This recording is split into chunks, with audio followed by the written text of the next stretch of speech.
começar formalmente. Bem-vindas e bem-vindos, todo mundo.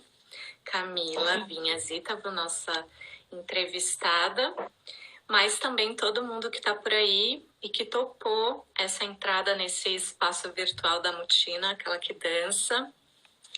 Eu vou variar o meu olhar entre aqui, que eu estou com vocês na câmera, entre aqui, que eu vou estar na minha tela, onde eu vou consultar alguns documentos, e aqui embaixo que eu vou consultar as minhas anotações. Bom, eu sou Marília Carneiro, eu estou aqui na sede da Mutina, aquela que dança em Barão Geraldo, Campinas, nossa sede que está fechada desde 16 de março de 2020, ou seja, há 100 anos. Então, estamos aqui em 2120, o século 22 ele chegou sem bater na porta. E para entrar na contemporaneidade, que inclui o Insta e as suas lives, eu, com grande satisfação, vou realizar uma série de entrevistas, então entre e veja. E as entrevistas, elas são uma atividade que eu realizo há muitos anos, mais especificamente há 121 anos, mas mais recentemente, há mais ou menos 104 anos, eu formalizei elas como entrevistas abertas a um público, na gravação de um pretenso podcast que ainda não foi ao ar, chamado Conversas com Dançarinos Experientes, em que eu faço uma cena simulando a gravação de um programa de rádio com um público presente no estúdio e que pode fazer algumas perguntas para a pessoa entrevistada, e a gente vai brincar um pouco assim também.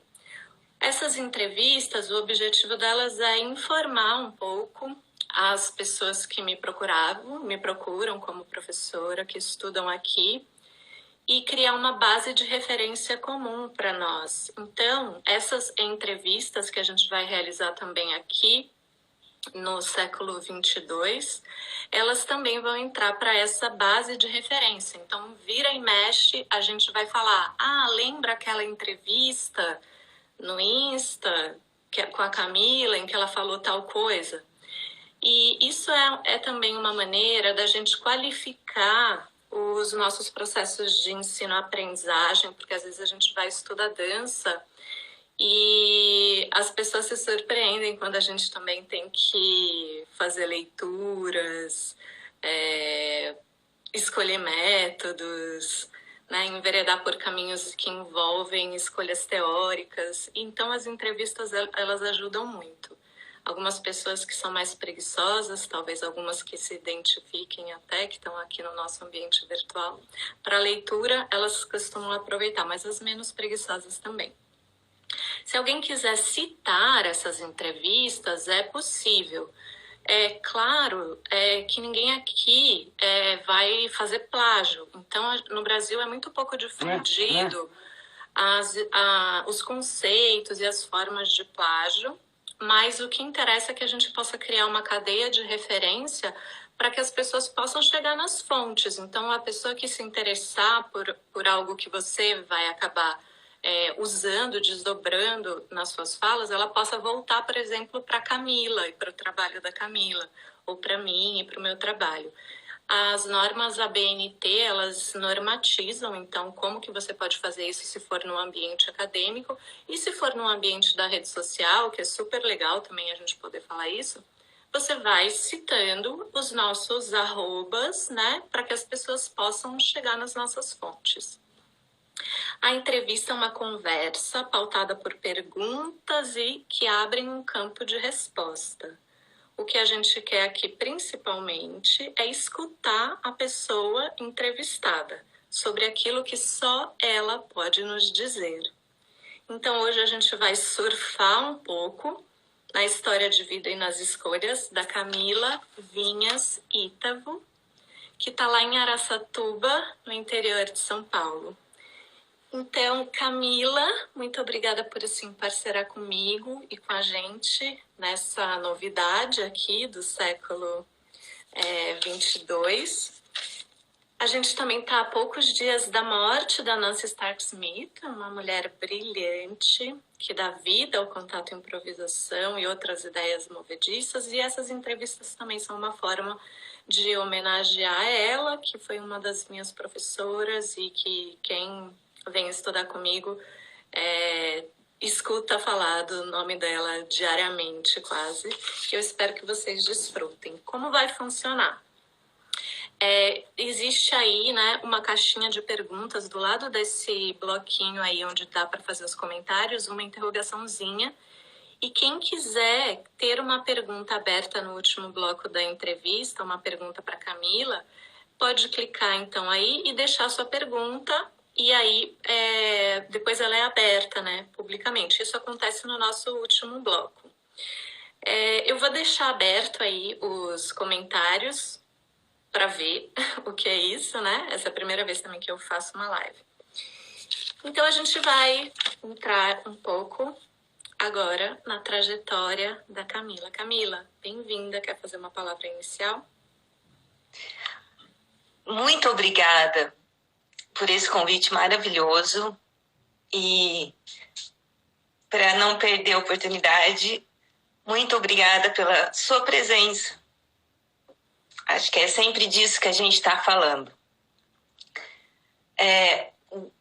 Fico maravilhada com a sua proposta de entrevistas. Eu acho que o contato improvisação é um processo de interlocução e é muito importante isso que você está fazendo. A gente tem, mesmo que a gente tenha muitos pesquisadores já hoje em dia no Brasil, como você também, de contato improvisação e de dança e da nova dança, falta ainda muitas publicações, referências, discussões, análises. Mas é isso que você disse que eu achei incrível, porque falta a gente criar um arcabouço de fontes brasileiras sobre esse assunto. Embora, é claro, a gente nunca vai se desconectar com a fonte inicial, eu acho que isso vai muito além de qualquer fronteira de nacionalidade. Então, obrigada por esse trabalho que você está fazendo também. Prazer enorme. Prazer enorme. Prazer enorme.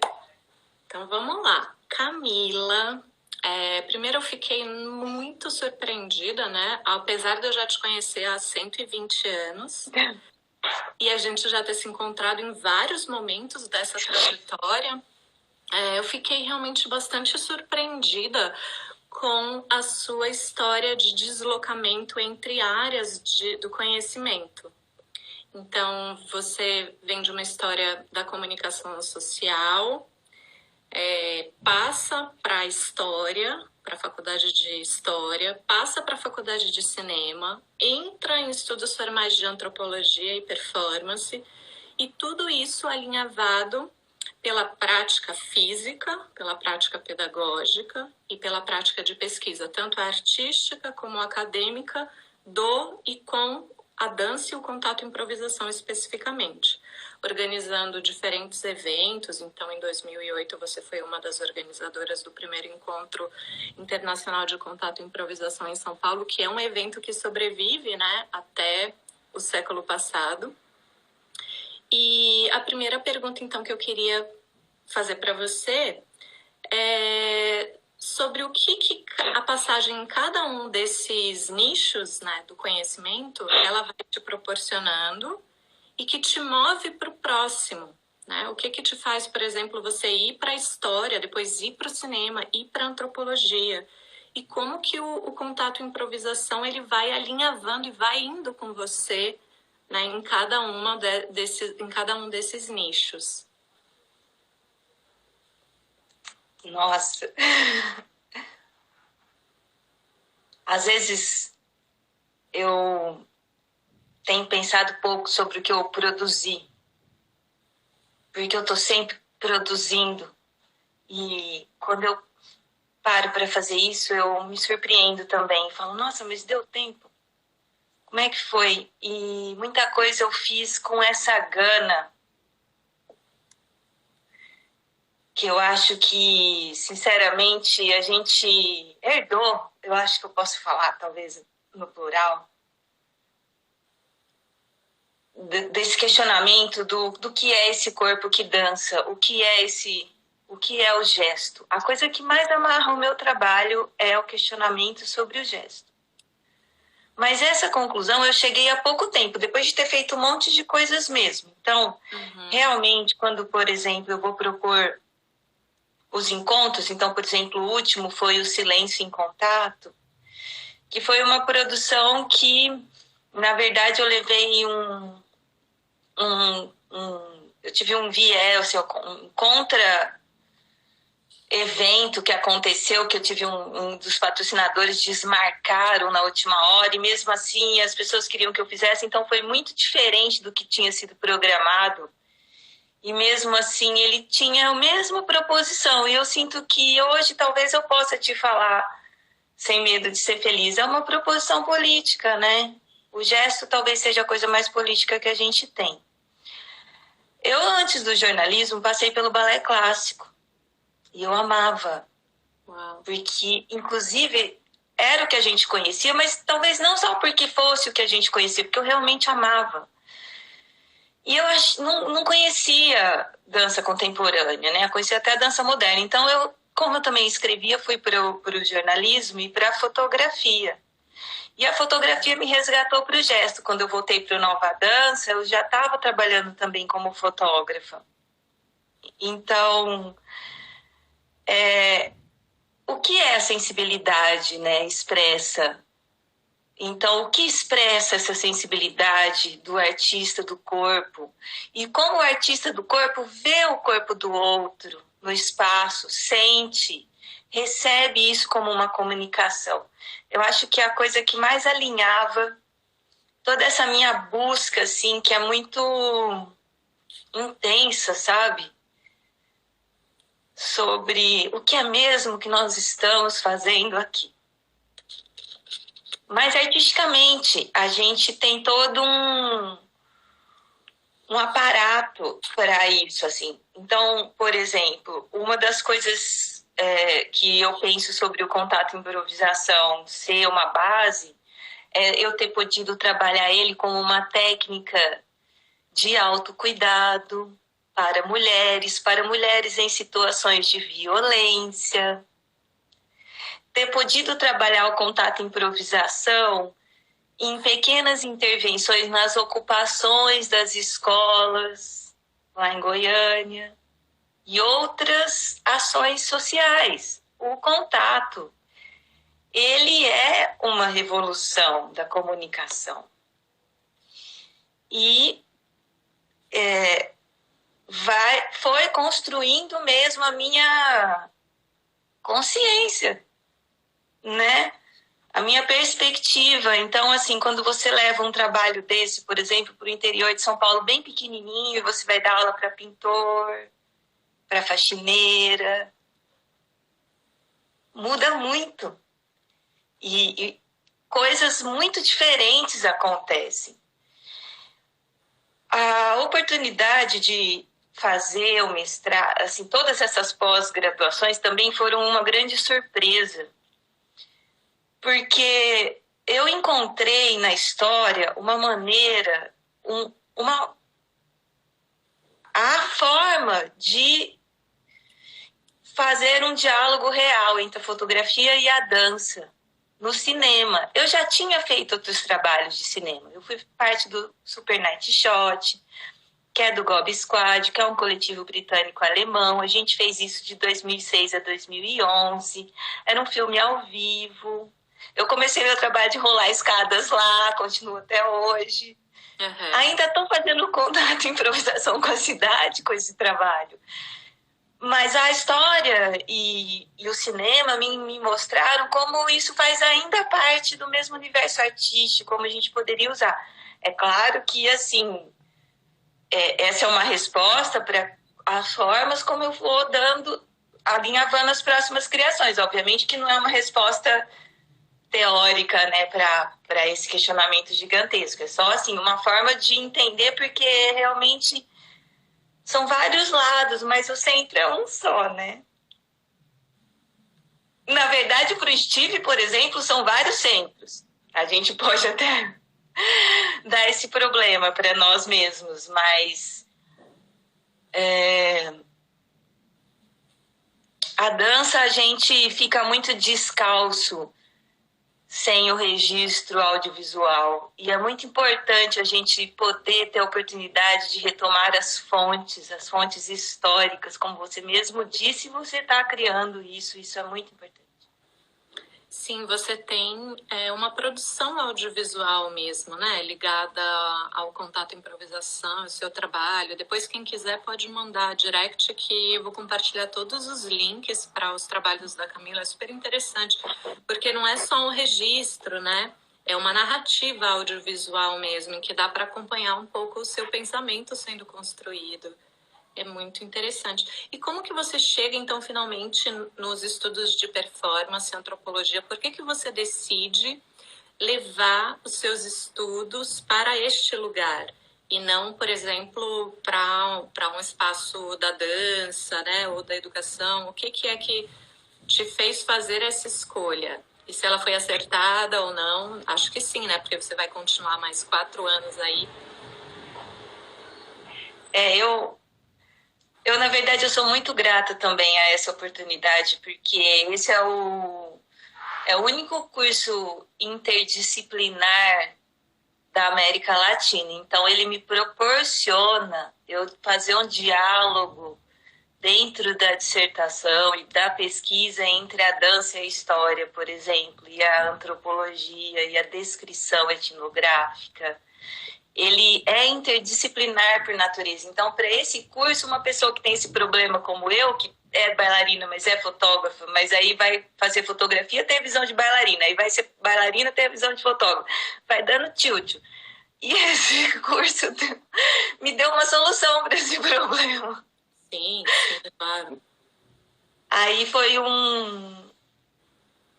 muito bom, porque também ele está numa universidade que é uma universidade federal, que é a Universidade Federal de Goiás. Eu não sabia que ela era tão maravilhosa, e uma universidade fortíssima, está entre as 20 melhores universidades federais do país.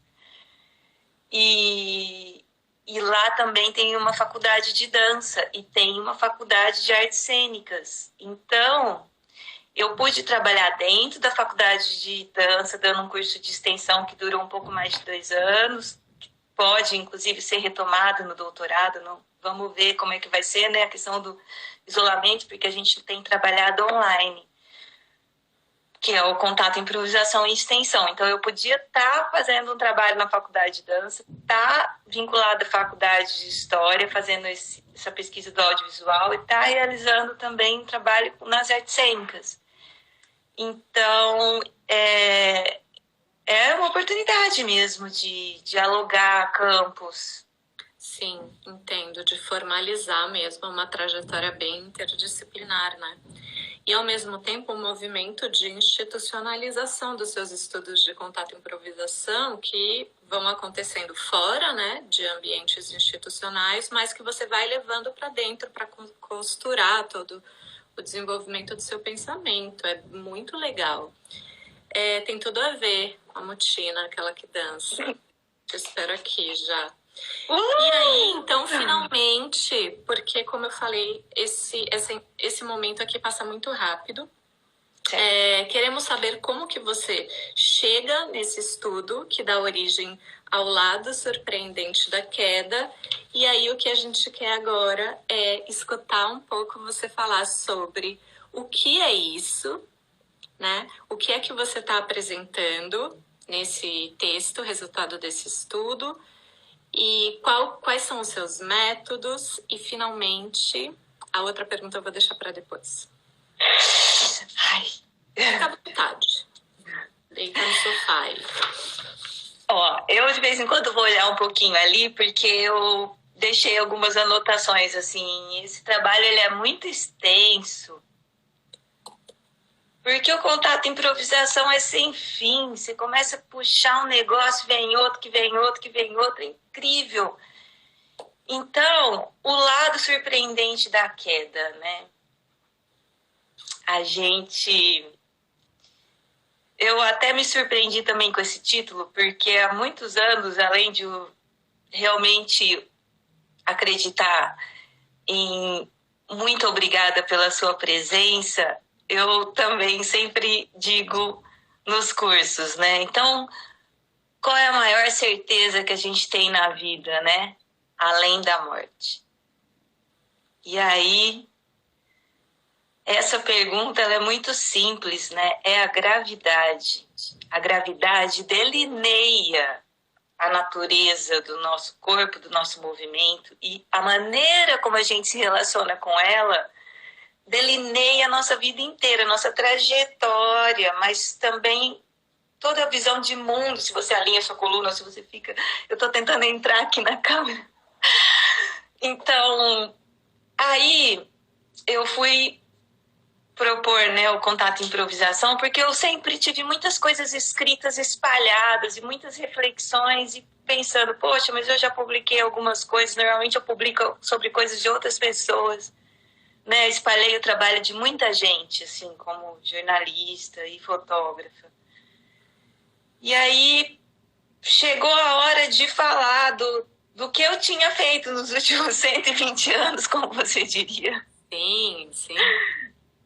Então, foi difícil falar disso, porque é mais fácil falar do outro. Porque quando você vai entrar com profundidade nisso, e com esse olhar ainda científico, nossa, tem que morrer muitas vezes, né? Para você, ao mesmo tempo que tenha um envolvimento, você tem esse olhar crítico. Assim, é bem complexa essa relação quando o objeto de pesquisa, de alguma forma, é você, né? E é isso que o contato improvisação faz. Então, essa pesquisa começou de um jeito e chegou em outro lugar, né? Eu vinha pesquisando a espontaneidade do gesto.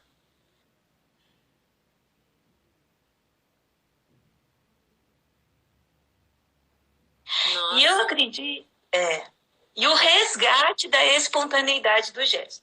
Tá? Então era o que eu vinha também pesquisando no cinema e no audiovisual. Inclusive tem um longa-metragem, muito em breve, aí no ar, chamado Gesta do Gesto, que é essa pesquisa e também um pouco sobre um texto do Agamben, né? Notas sobre o gesto.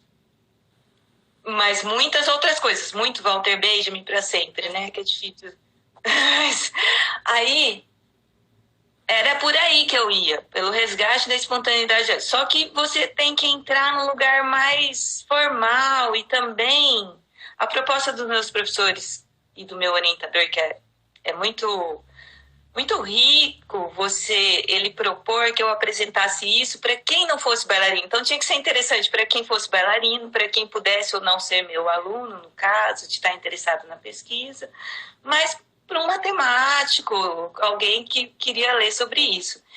Então, eu aproveitei esse lugar que o cinema nos dá, e o audiovisual, como fonte histórica, e para realizar uma descrição etnográfica, porque eu não queria que essa descrição viesse de uma forma pessoal, assim, porque não tem como não ser pessoal. Eu já estou escrevendo esse texto, já parte de mim, né? Eu escrevo.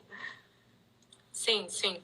Né, com o gesto de escrita vem com todo esse arcabouço, mas eu queria dar voz ao Steve, porque ele tinha muitas preposições muito instigantes ali na criação ainda do movimento do contato improvisação, que eu acredito que é um movimento de dança, mas é um movimento de vida. E por isso é tão interessante como ele mesmo arremata a minha própria vida nesses tantos lados. Porque quando eu fui para análise eu analisei 2 audiovisuais no primeiro capítulo, então esse trabalho ele tem 3 capítulos, ele está meio extenso, assim, então a proposta foi essa. Fazer um afunilamento, né, de uma descrição etnográfica questionando princípios do contato. Então, começou com análise de 2 audiovisuais que o próprio Steve Paxton fala sobre magnésio, que é a primeira performance, né, e primeira oficina de contato e improvisação, um nos 36 anos do contato e improvisação, e isso foi em 2008, outro em 2013. Em 2008 ele está numa sala de aula, uma sala de aula normal, poderia ser de qualquer aula, inclusive, cadeiras, lousa. E o outro ele está no estúdio dele, em Vermont. E esse segundo de 2013 foi para o Museu da Dança da França. Então, os dois ele fala sobre a mesma performance. Eu fiz tanto uma decupagem como fonte, quanto uma relação entre os dois, como se um continuasse o outro. Os diretores, uma coisa não tem nada a ver com a outra, mas na minha visão, continua, porque ele está falando do mesmo objeto, só que ele mesmo está transformado. Né? No primeiro ele fala de uma forma bem mais técnica em relação ao movimento, as buscas de movimento, e o segundo ele é mais pessoal, ele deixa passar o lugar dele de pensador, e ele se declara deprimido com a humanidade. Né?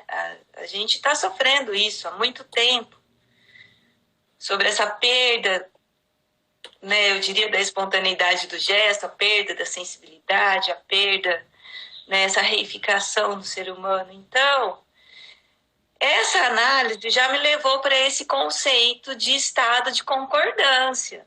Poxa, eu fiquei 20 anos, 120 anos dançando contato e improvisação e nunca parei para pensar nesse termo estado de concordância. E eu achei isso nos vídeos, né, e fui decupar isso.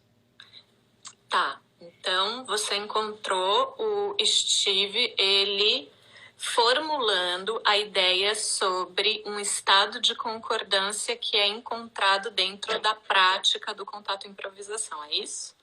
Exato, exatamente. E agora você vai contar um pouco pra gente isso. O que é o estado de concordância? Sim. O estado de concordância, para ele, eu vou resumir muito assim, sinteticamente aqui, tá? Mas dá uma longa conversa sobre isso. Sim. Porque para ele é claro que a dança não é governada por nenhum dos bailarinos. E ele até comenta, talvez essa seja a maior contribuição desta dança, né, para este século. Porque ela é governada pelos dois. Aí ele fala, é um estado de concordância.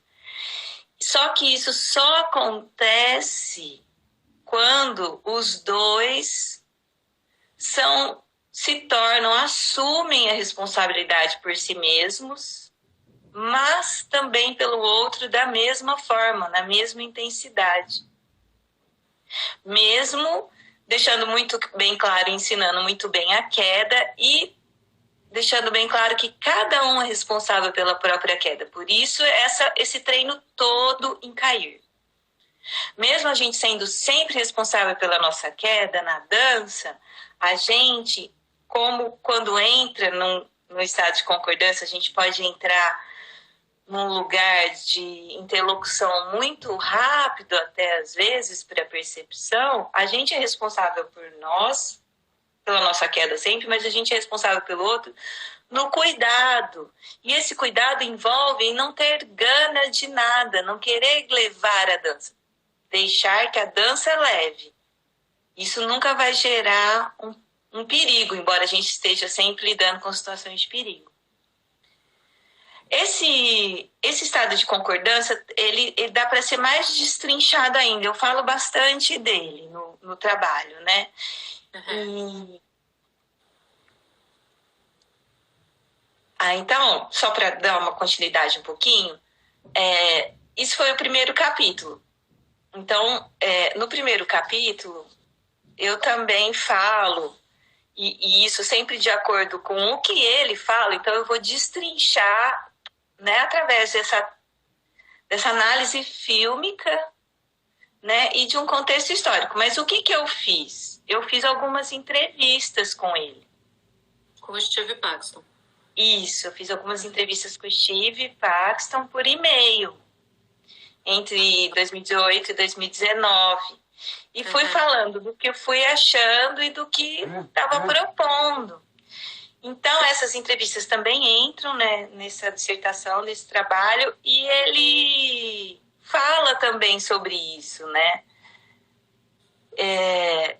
Ele fala sobre esses princípios que ele buscava, né, assim, e ele dá alguma dica de alguma coisa que incomoda.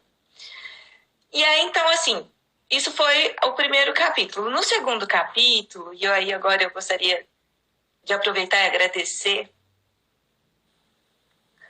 né, a bailarina Nancy Stark-Smith, porque o trabalho que ela faz com a Contact Quarterly, além do trabalho que ela faz com Contato Improvisação, ela com a Lisa Nelson fazia um trabalho muito importante colocando essa revista no ar desde 1975. Porque o Contato Improvisação ele não tinha um lugar para ser desenvolvido, né? Uma companhia. É uma coisa que ia se modificando e acontecendo em vários lugares e sendo espalhado. E essa revista se tornou um lugar, né? Mas esse é um lugar de reflexão. Então eu falo muito sobre a autorreflexidade do contato improvisação e essas questões também ligadas à consciência. Para fazer isso, eu vou em alguns textos, né? A Contact Quarterly circula até hoje.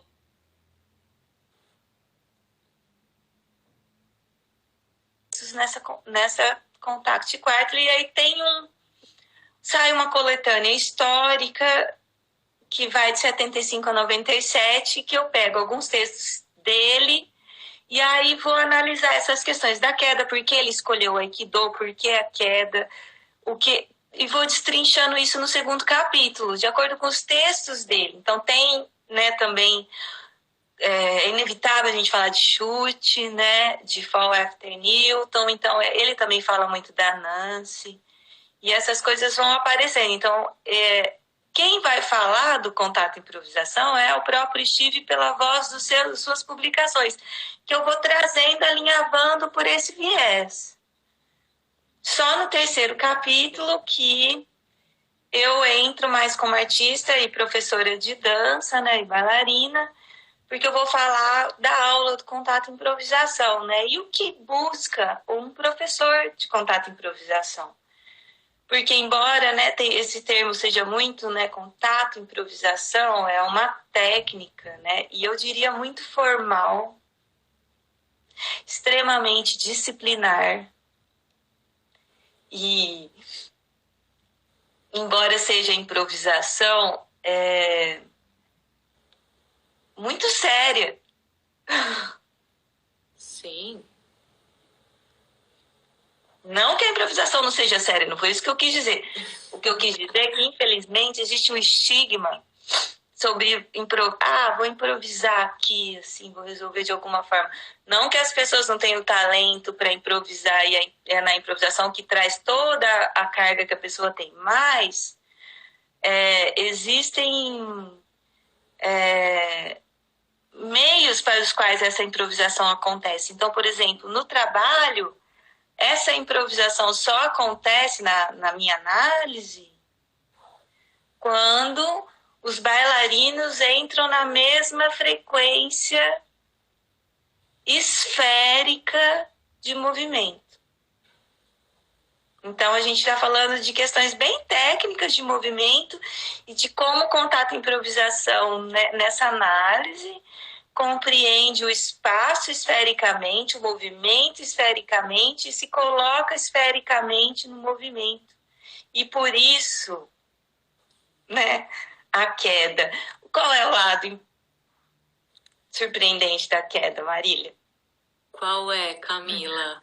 É isso que queremos saber. Qual é o lado surpreendente da queda? Olha... Essa é uma frase da Cynthia Novak, né? Isso, exatamente. Então, essa publicação de 97 que eu analiso no segundo capítulo, ela é dedicada a Cynthia Novak, que é uma bailarina, antropóloga, escritora, e ela morre precocemente, infelizmente, né? De câncer aos 49 anos. E ela escreveu muito, estudou muito contato, ela publicou, né? Então... eles dedicam a ela. E ela, a frase dela não é o lado surpreendente. Ela diz que o contato improvisação é a única forma de dança que utiliza o lado selvagem da queda. Isso eu deixo bem claro, você deixa a citação todinha no texto. Assim, o texto tem muitas tradições. Aliás, eu gostaria de agradecer aqui nesse momento a Las Américas, porque são realmente muitas tradições e a gente querer ser muito fiel ao que está sendo dito, precisa de um profissional da tradução, né? Las Américas, inglês e espanhol, é uma escola de dança, desculpa, uma escola de línguas do Marcelo Batistella. Você pode encontrar o canal do Las Américas no YouTube também. Então, graças a ele, eu também pude afinar detalhes do que estava sendo dito e me questionar sobre aquilo, sabe? E aí, quando eu fui me corresponder com o Steve, pude ter algumas confirmações. E é isso, o lado selvagem, ela diz, da queda, né? E eu diria que é o lado surpreendente. Então, primeiro lado surpreendente da queda é o contato improvisação. O contato improvisação, ele lida com a gravidade. E o Steve deixa isso muito claro, e aí eu venho decupar tudo isso na análise. Mas o lado surpreendente da queda também é você se comunicar com o outro numa frequência esférica. Afinal, estamos sempre caindo. Então, é você aproveitar que estamos sempre caindo, eu estou sempre caindo, você está sempre caindo, e a gente cai esfericamente juntos. Isso se torna um lado surpreendente da queda. Na verdade, isso se torna uma dança, né? Então, é aproveitar essa força da gravidade, né? Assim, o lado surpreendente da queda é tomar a gravidade como um brinquedo, né? Como o próprio Steve Paxton diz, assim, e aí nos audiovisuais, um dos audiovisuais ele diz, como filhotes de lobo brincando, né? É lidar literalmente como um brinquedo, é brincar com a gravidade, aproveitar essa potência maravilhosa, inestimável e usar. Então, assim, tanto se comunicar com ela, quanto aproveitar tudo de reação que ela tem, que a gente não aproveita nada. Camila, fiquei intrigada com esse termo que você utilizou, que é a frequência esférica. O que exatamente você está falando, né? Eu entendo sobre o espaço em exploração e contato improvisação, o espaço esférico, mas frequência esférica foi novo para mim. Eu deveria ter dito frequência espacial esférica, né? Mas acho que não muda muito. Oi? Tá, mas o que é que você está dizendo, né? Você está dizendo que o lado surpreendente da queda, ele tem a ver com contato e improvisação, e que isso tem a ver com que os dançarinos eles possam entrar numa mesma frequência espacial esférica. O que eu quero dizer com isso? Que, na verdade, eu faço de alguma forma uma tradução do que ele estava dizendo. Pelo menos essa foi a minha intenção, né? Então, eu espero que vocês também possam apreciar, mas estou aberta a críticas.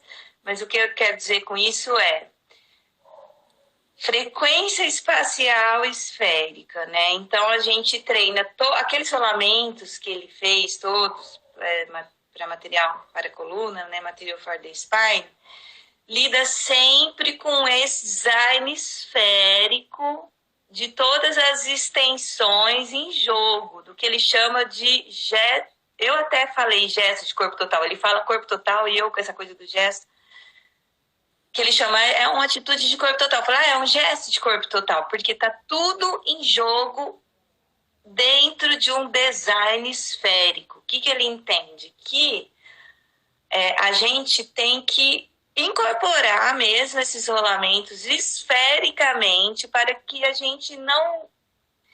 Para ele não existe perpendicularidade nossa em direção ao planeta, né? A gente nunca cairia perpendicularmente, a gente sempre estaria dentro de uma esfera e uma espiral. A gente como uma esfera em espiral.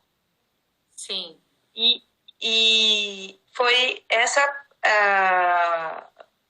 questão de entrar nessa frequência quando a sua mente, a sua atenção tá toda tão absorta, tanto no seu gesto quanto a sua relação com o outro, né, e isso em movimento, que você não pensa em questões...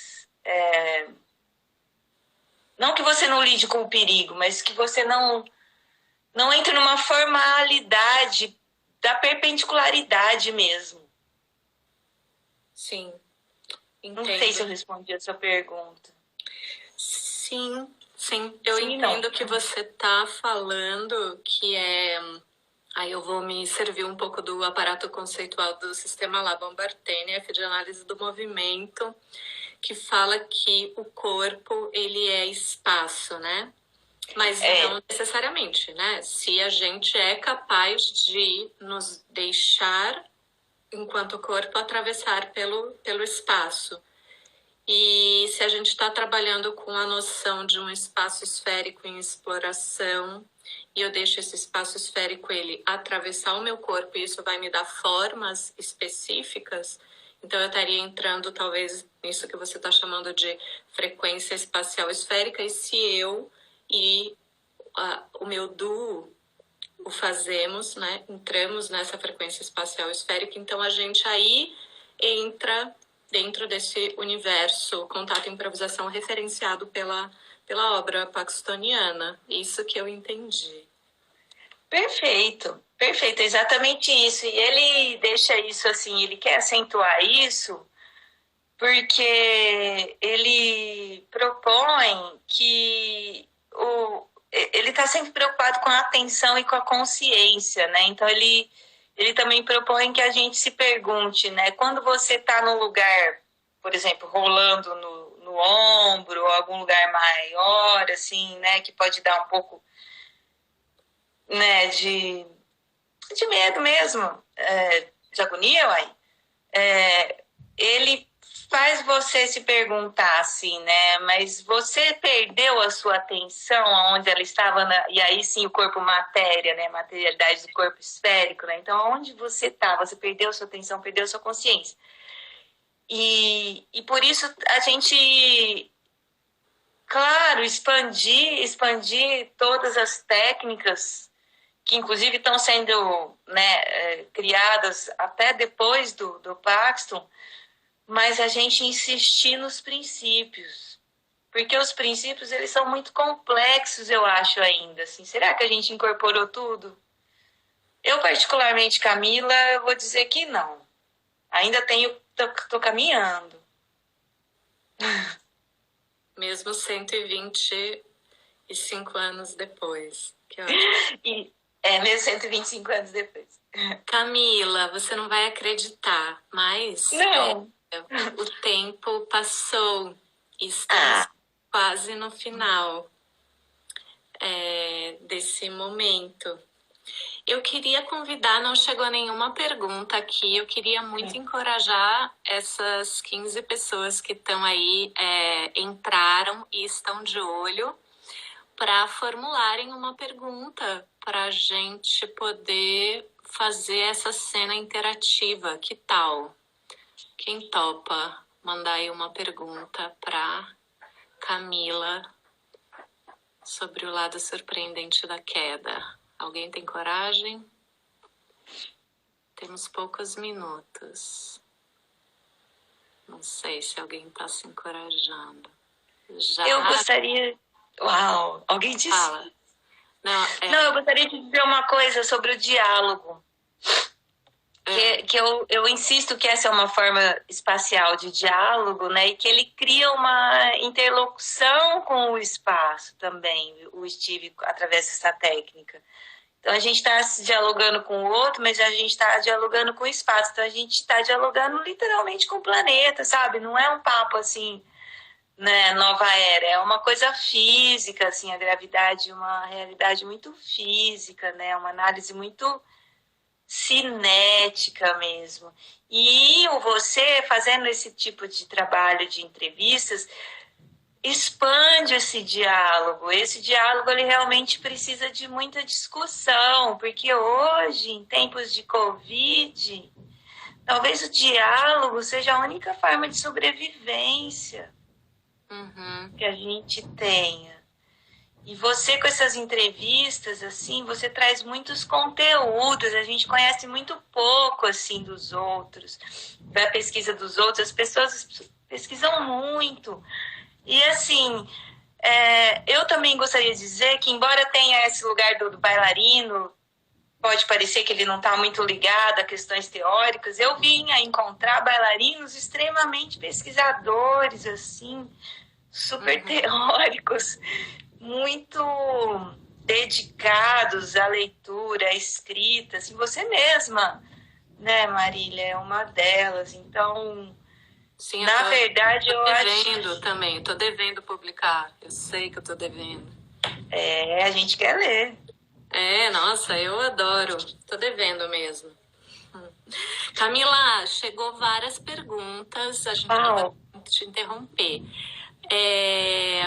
Você pode... Fala aí um número, daí eu vou fazer aqui um jogo de dados. Fala 9. 9. Então, eu vou fazer a número 9. 1, 2, 3, 4, 5, 6, 7, 8, 9. Tá vendo? Lado Selvagem da Queda. Muito bom, Camila Torato. Muito obrigada pela sua presença, pela sua pergunta. Um pouco mais sobre o lado selvagem da queda. Por que a gente acha ruim cair?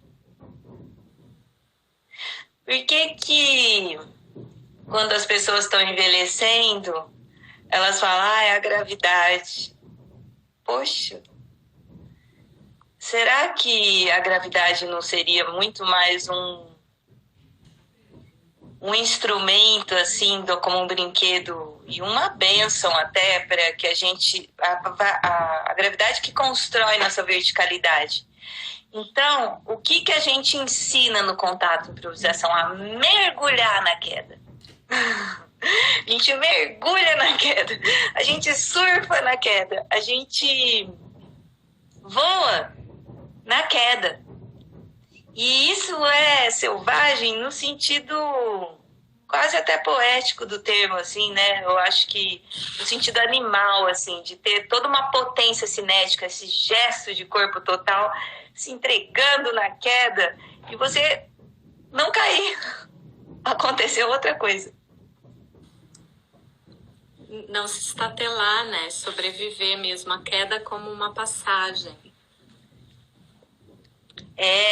Como uma passagem e eu acho que como uma força cinética a ser melhor aproveitada, assim, como uma potência mesmo, assim, como a gente, né, por exemplo, a gente não sabe escutar o chão, né, assim, a gente não sabe escutar o chão, é muito mais interessante a gente escutar o chão do que a gente imagina, né? Quando a gente vai em alguma festa, né, e a criança tá no chão, né, e a mãe fala, sai do chão, menina, a gente devia falar, vai pro chão, mãe. Vamos pro chão, mãe. Vamos todo mundo pro chão agora. Por que não? O seu corpo, ele é muito maior do que isso que a gente vive, né, encaixotadinho. E isso é ser selvagem, é expandir na queda. Sim, nossa, que ótimo. O selvagem que lembra um pouco também a ideia do instinto, né? E que aí lembra que, na verdade, o ser humano é um animal, apesar, né, de esquecer isso. Então, esse animal que é o ser humano, a ser humana, e poder brincar mesmo, né, com os instintos que são de sobrevivência. Mas mesmo o Steve fala... a gente faz um treinamento disciplinar para alimentar os nossos instintos, para que no fogo da ação eles possam agir e a gente sobreviva à queda. Eu acho que é bastante sobre isso. Super bonito. Super bonito. E aí foi ótimo aproveitar, porque ele fala isso nos vídeos, inclusive. Isso aqui é uma técnica de sobrevivência. A gente deixou de fazer uma técnica artística para fazer uma técnica de sobrevivência. E outra coisa muito interessante é que ele fala que, e aí no caso da autorreflexividade dessa queda toda, é que isso vai em duas direções ao mesmo tempo, na direção dos dois bailarinos ao mesmo tempo. Sim.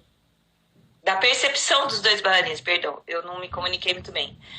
Toda essa ação de queda junto vai em direção à percepção dos dois bailarinos ao mesmo tempo e que quando estão nesse estado de concordância, gera uma dança que não pertence a nenhum dos dois. Uhum. É meio sobre isso. Super bom. Ó, o Instagram está me avisando que faltam 57 segundos. Ai, meu Deus. Então, eu vou voltar aqui. Deixa eu tentar voltar. Peraí. Para a minha tela cheia. E a gente, então, encaminhar para o fim, que poderia ser só um começo. A gente vai... Logo a seguir, eu vou fazer uma postagem no feed com um print que eu vou fazer agora, Camila, já.